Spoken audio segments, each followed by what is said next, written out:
Sa Hosea chapter 10 verse 12, dito naman sinabi ni Father God na sa verse na to, sow for yourselves righteousness, reap in mercy, break up your fallow ground, for it is time to seek the Lord till He comes and rains righteousness on you. So tinatawag pa rin ni Lord ang mga Israelites na bumalik sa Kanya, to humble down,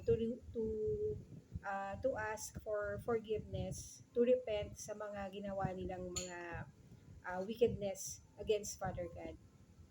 And then so basically yun yung ano sa Hosea chapter 10. So ano po yung pwede nating matutunan dito?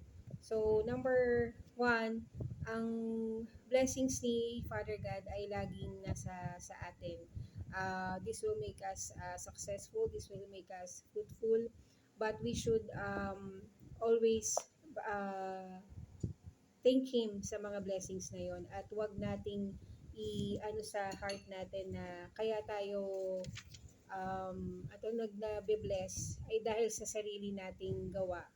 Bagkus ito ay dahil ang Ama natin ay ang Father God natin ay nagbe-bless talaga ng tao, 'di ba? Katulad ng ginawa niya sa mga Israelites. And then sa panahon na or sa instances na nagkakasala tayo sa Panginoon, dapat lagi tayong humingi ng tawad sa Kanya.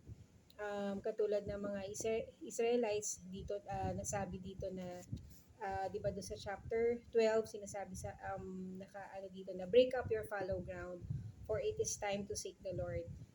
It's like yung break your heart, um, ask God to create in you a pure heart na nag-worship sa Kanya, na truly honors Him, that truly obeys Him. Dapat hindi natin tigasan ang ating mga puso, um, para tuluyan tayong makapasok or matuluyan tayong makapag-dwell talaga sa presence ni Lord, ano man ang sitwasyon ng buhay natin. So, every day, let us ask God, let us pray to God to create in us a pure heart. And then, ang isa pa sa mga lesson na nakuha ko dito is to continuously seek God. Allow God to restore us, to redeem us sa mga kasalanan natin against Him. Um, Iwasan natin or wag tayong mag-rebel against Him, against God, lalo na pag may times na hindi natin nakukuha yung mga prayer requests natin, or pwedeng dahil sa rebellion against sa nangyayari sa pang-araw-araw natin buhay. So ano ba yung mga samples ng pwedeng maging rebellion natin na alam natin yung tama pero we are refusing to obey God, and nagtatrust tayo sa own strength natin, katulad ng mga Israelites. Kaya kumbaga yung pagtatrust nila sa sarili nilang kakayahan, sa sarili nilang mga yaman, dun sila dun doon nangyari, or isa sa mga um, isa sa mga rason kung bakit yung heart nila naging divided, na imbis na yung heart nila dapat wholeheartedly dapat na kay Lord. So because they trusted in their own strength and their own intelligence, na una-una si Lord naman nagdagbigay. So yun po. And then isa sa mga rebellion din, yung refusing correction.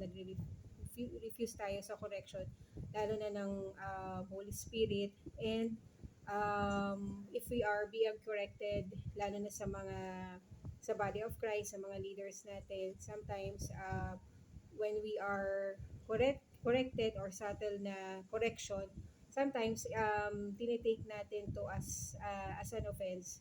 So dapat kumbaga maging open ng hearts natin, ang mind natin to accept correction. So yun lamang po, we should in kumbaga lagi tayong mag-ask ng pagpapatawad o humingi ng tawad sa Panginoon. And ulitin ko lang po, and ask God to to create in us a pure heart, yung pusong na matutuwa or mapiplease si Father God. So, yun lamang po. Salamat po.